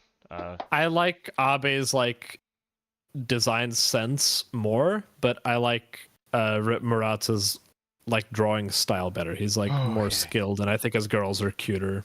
He's like more refined. That was a very risky search. Wait, what? Typing in Range Murata art. Oh yeah, yeah, that's true. Yeah, but I mean, mad respect to all those guys. They're all cool. Don't want it to seem like I dislike them. Yeah. Hmm. Yeah. I just moved on a bit. Yeah. Gonna look up Cop. I wish Copcraft was good. It had so much potential. Hmm. Fucking. Yeah. I mean, I've complained about it 50 fucking times, but it was. I mean, we are rehashing all our things. Yeah, anyway, it was just all a the time. cool buddy cop thing where they had the buddy cop like Lethal Weapon banter, but you know the partner was like an elf girl with a sword, which was really funny. But then the production was so bad, there's no way they're going to continue it. Where it shipped uncompleted, and they just had keyframes for some scenes with like 5 seconds of pausing between changes. Did it? Was it like an original work or an adaptation? It's a Oh, it light says novel. novels It's a here. light novel he Okay. did the art for. Okay. Yeah, but it's a long-running light novel. I was gonna say also about Abe, he didn't just draw. He's like credited as writer on stuff. Yeah. Like Haibane Renbei and Neander 7 and stuff. Like he was like a key member of like the group that like the studios that were making those shows. He didn't, Yes. they didn't just be like, hey, give us some designs. Okay, see you. Yeah. Yeah, but I don't think he did for NHK. No, not NHK.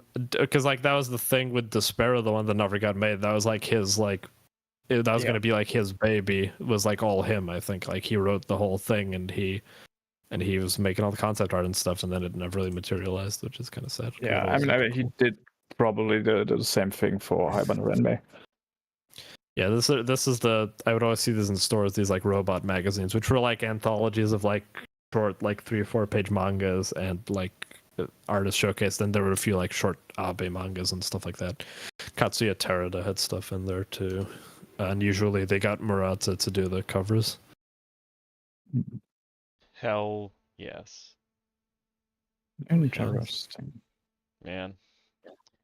It's nice to stream again. Wish we had viewers, but you know, you take 1 3-month break and everyone just disappears on you. Who cares about I did viewers? consider We do this for ourselves. at a certain point I was like, maybe I should go on like the Cure subreddit and just post one of these. No, better not. Go for it. I mean, I'll tell you exactly what'll happen. Especially You'll get this video, which is going to be half of us talking about the thing, and then the second half of the video is just us talking about my anime list and Range Murata.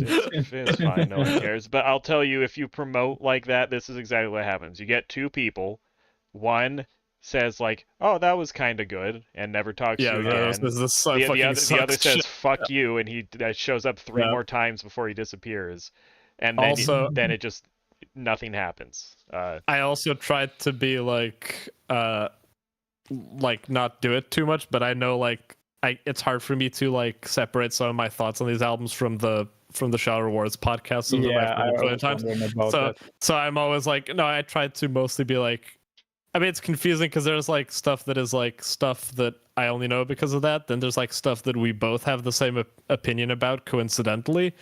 And then there's stuff that is just like my pure thought and I've never heard echoed anywhere else. But at certain points, it becomes hard to remember, like, is that something I always thought, or is that something that he mentioned? And I went, oh yeah, that does make sense about that song. And now I think it about the song. So. Oh no, it wouldn't be a podcast / stream if it didn't feature at least 2 instances of me cringing because I know exactly where the person got their opinion from and they don't know I know.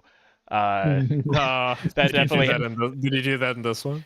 No, no. But well, this I don't know shit, so that helps. But no, that's happened easily like 20 times over the last few years. Yeah, when I keep saying aesthetic is narrative during our thing, then everyone's yeah. like, what? It's like, oh yeah, no, that's a rant from Redacted. That's a Sam Hyde clip. That's from a drill tweet. That's a drill tweet. That's from one of Yahtzee's old reviews. Like I've fucking yeah. People do that so fucking much. This was this is not.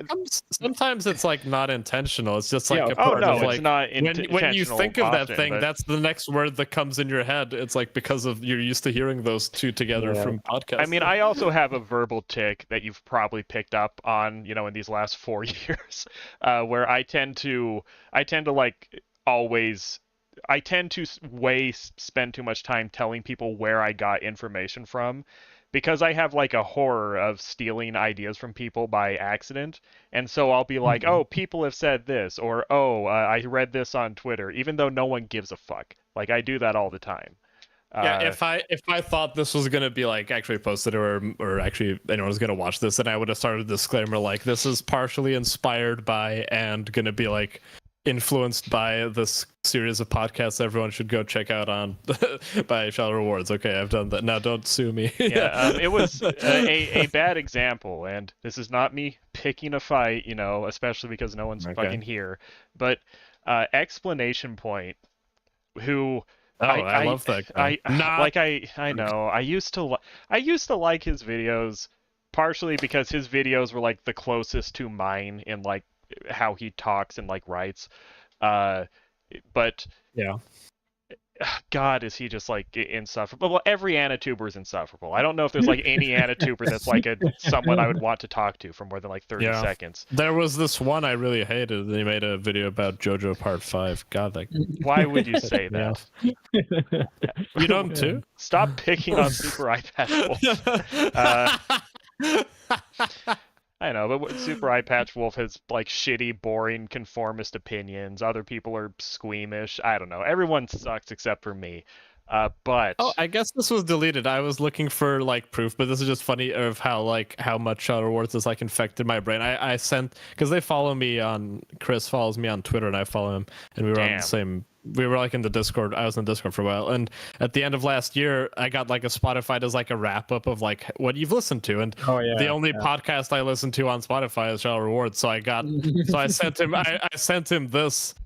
I replied with this to him, and he replied with an image that was like, "I'm literally just like white noise or something." like he was like, I was, I've like listened to like fucking days upon days of the same, like just the same ones, because there's not this much Shadow Wars content. I just like listen to the same ones over and over again while I like work and stuff. And then he was just like sent me a thing like, "I'm literally just noise." It's like, thank you, Chad. That was a funny interaction. I've listened up to how's the other band pronounced? Susie and the Banshee? Susie and the Banshees, yeah. Susie and the Banshees. I think that's the last one I listened to. The Glove, Blue Sunshine one. And we don't have that much left, I guess. You still Head on the Door, Kiss Me, Wish, and then the Mild Mood Swings and the Curioso one. Maybe I skipped some, but that's definitely the last one I listened to. Or the most recent he one. Skipped. No, maybe I skipped some of. No, but he also skipped like he left Head on the Door, Kiss Me, and Disintegration for after, like the 2000s ones. He did like up through the up through that one you mentioned. He did like that, the trilogy, and then that one, and then he skipped forward in time to Wish, and then everything that happened since Wish, and then only at the end of that was he like, okay, we're going to tackle the 3 big albums from the 80s now. And he's done every single one except for Disintegration. That's the last one that needs to go out. He did Kiss Me this year, like January 8th, that just came out at the beginning. So before the end of the year, we should have the final one. Okay, I thought it was long finished. No. Because this isn't like a full-time thing for him. He's just doing these like randomly. So he's been releasing like 1 or 2 every year for the past like 4 years. Nice. And it wasn't even a series initially. Like he just did a random one on 3 Imaginary Boys, and then like a couple years later, just decided to go like do 17 seconds Faith Pornography. Yeah. Very true. Very much true. Yeah. Yeah, there were some derpy stills in Copcraft as well. Like it was just a disaster. More like cop crap. I do think about going back to the book sometimes, but I'm so good at not reading light novels. No, of course not. I'm so good at not reading light novels that I want to keep that streak up. Actually, I think the last light novel I read and mostly listened to was NHK, and that was like a year ago. Yeah, I sent you that. Right. I win because I've never read a light novel. Hell, yeah. I guess I read a short story by Nishio Isin, like a 5-page story. There was like an anthology magazine called Faust, which I own like 1 volume of, and I just read the Nishio Isin story from that. That's it. Did you not read Boogie Pop? I thought you read that one. No. Okay. I mean, I read the first one, which, by the way, is not that good. Like if you read it at that age. Boogie Pop. Ooh, yeah.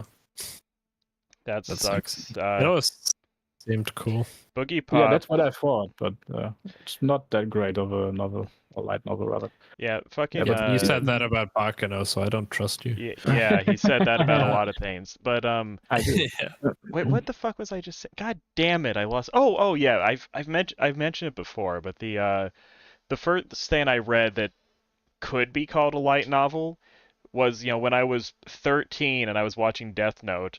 My mother just randomly got me like a Death Note tie-in book where it followed B, where there's all those letter kids in the orphanage, L being the most important one, and A killed himself, but then B went on to have other adventures, and it follows the girl that Light makes hang herself in the early episodes, her having an adventure with L trying to find a serial killer, and it was just the leather jacket lady. I think her name is like Naomi or something. The FBI, like the person who confides in L, and then she goes, "I'm Kira, lol," and she goes to go hang herself. Like Ray, is it Ray Penbar is her boyfriend's name? That's the name of the husband.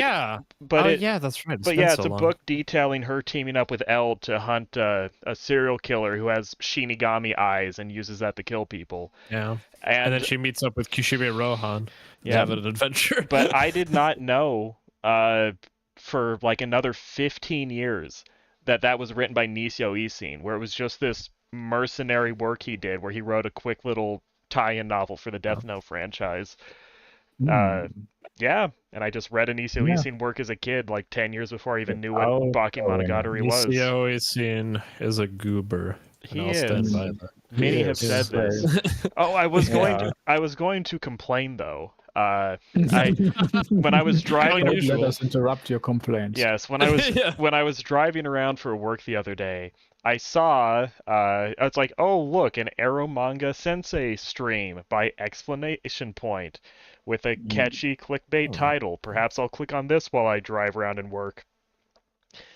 And it was just so frustrating because, like, of course they fixate on things I don't care about and have dumb opinions, but the funniest part, one of his like sidekicks, like one of his henchmen, had very, very, very obviously listened recently to the podcast series that Redacted and Best Guy Ever did on Hero Manga, which I've listened to like 10 times because I used to listen to that while I drove around and work.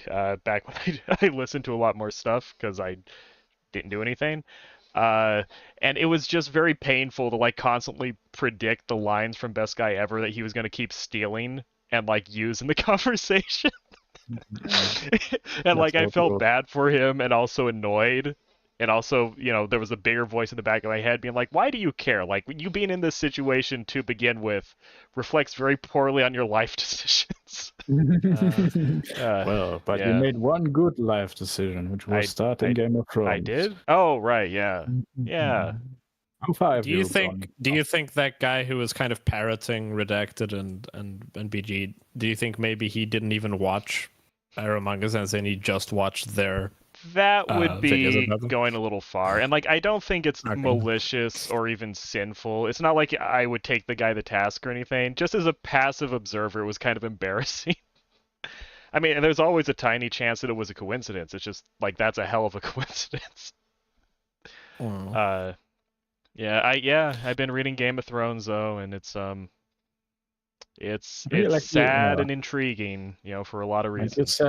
Like you said, that Littlefinger is better in the book than Littlefinger's like my favorite character in the books. He's fucking great. Like, how do you think he's like better than in the show? because in the books they get into his backstory a bit more, and specifically what really sold me on Littlefinger is because like in the show you understand, he used to like Catelyn, and he is jealous of Ned that she married him and all that.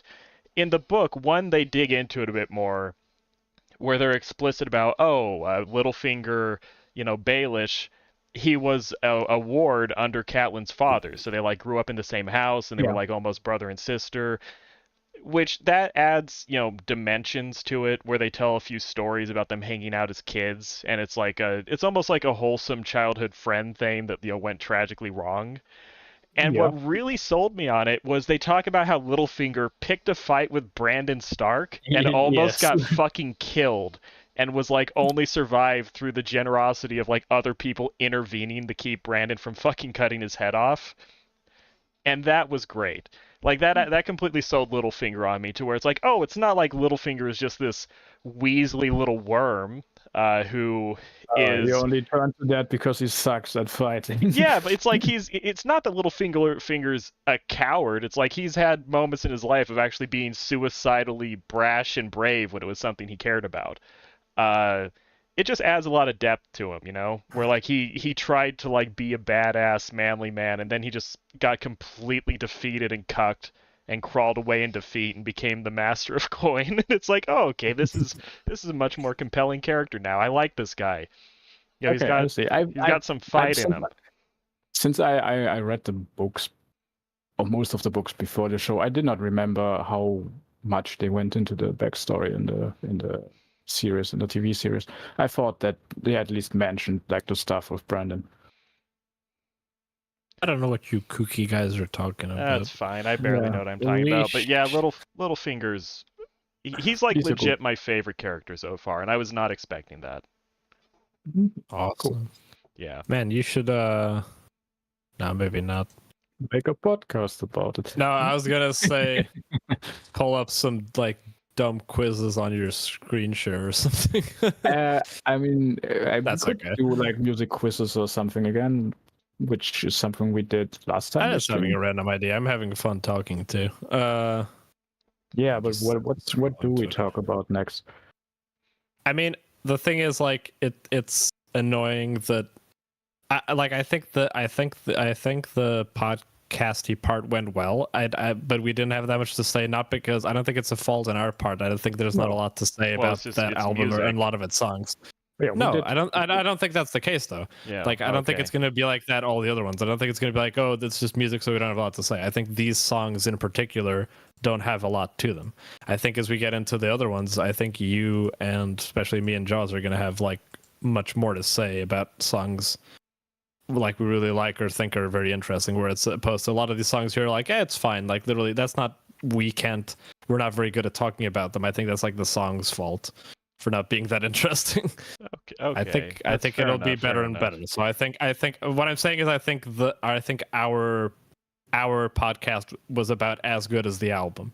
So Okay, that's fine. So if it continues, if that's the trajectory it continues, then we're gonna have some really good streams because we're gonna have some really good albums to talk about. Also, like lyrics were very de-emphasized in this one. I mentioned that they're very lacking, and especially so that compared makes to it harder later, because it's easier to talk about words than. Yeah, exactly. Yeah. We'll get we're gonna get the hang of it, and there's gonna be literally more substance. Like it's hard to, we're not just like make up stuff to talk about when there isn't stuff to say. Like, what can you say about accuracy? Oh yeah, it's a song about accuracy, and I mean, it's like a weird title. Yeah, Jaws managed to have like a little interest in like the quote unquote story of it, but yeah, like songs like that. But forward, there's gonna be even songs that we may like not like that much as a song will generally still be interesting because they're like, oh, this is like a weird, like this song is really unique and bizarre, even though it doesn't like when we get to Lullaby, for instance. Exactly, that's like one of the most like of its own like special unique kind of like pop songs I've ever heard. Probably like there isn't really anything that sounds like quite like that song.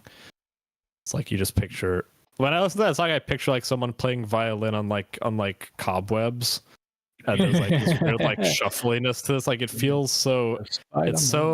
It's such like in its own little universe, that song, and they never really did a song like that before or after. There's a bunch of Cure songs like that where it's just like they do it once and they're like, okay, that was fun. It's like, whoa. yeah. It's the Subway song is like a little bit like it. Yeah, but that's like that's like a kind of an unsatisfactory example of that, where it's like this could be cool, but later on there's going to be so many that are like they just do it perfectly and just like knock it out of the park. Oh yeah, I forgot to say about the Subway song. I've ridden on the subway in real life, and it's just like that. Depending which country you're in. I'm sure we've all ridden on the subway. Well, subway obviously means New York. No. Yes, it does. No. I mean, I have ridden on the subway in New York, though. Has one of us not ridden on the subway in New York? Imagine having not ridden on the subway in New York. I mean, he's obviously not talking about the subway in New York. Yeah, but no, that's the subway. Other ones, it's like Champagne. It's like if it's not, it's just like from the Champagne. It's just an underground train, not the subway. Okay. Yeah, unless it comes from the subway region of New York. It's based underneath the fast food chain. Yeah, true. The subway in New York was crazy. There was this like black guy that challenged us all to a duel. No one took him up on it, but I felt kind of bad after. Like I should have done it. Like you felt compelled to answer. I don't know. He said I had a cool shirt. That was probably a taunt, but it was a cool shirt. So I want to take the compliment. I'm really curious what Green is gonna think of pornography when we get to it, because like you mean the album, right? Pornography every day. Because that's like a challenging like that album hurts. Like if you listen to that album on volume, I really like it, but I don't expect I don't blame anyone for not liking that album. And like because Green has always been like very I don't know what I'd call it, but he can be very like specific with like sounds like annoying him or hurting him. Like there are certain sounds that Green just like finds incredibly off-putting. So if it's like an album of like squealing, screeching guitars and like these pounding, pummeling drums, like that album is like trying to beat you into submission. Very real chance I'll just let the album win. We'll see. Yeah, I have noise sensitivity issues. I found this great picture though. This picture is Michi and or Jaws trying to convince me not to fight the black guy in a duel on the subway. Yeah. You should post this. I can't. Damn it. I'm not. You're not screen sharing. Well, okay. You could watch the stream. That's a good question. If you like want to end the stream here and just talk in general. Yeah, that's fine. We could do that. Peter Baelish though, he's the best character in Game of Thrones. Littlefinger. That's our main takeaway from Three Imaginary Boys. Is Yeah, Finger is the best character in Game of Thrones. or Finger Chan, as I call him.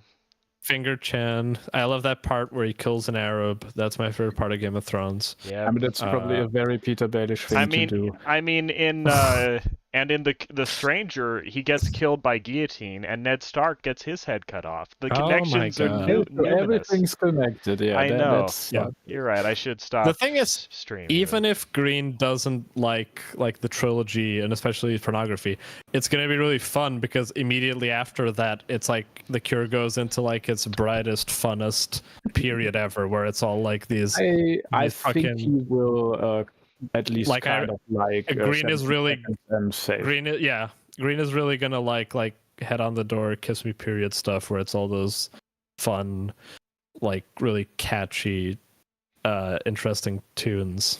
But we can all agree that the Holy Hour is the best Cure song. Yeah, we no. And I'm ending the. It's not even the stream. best song on Faith. It is.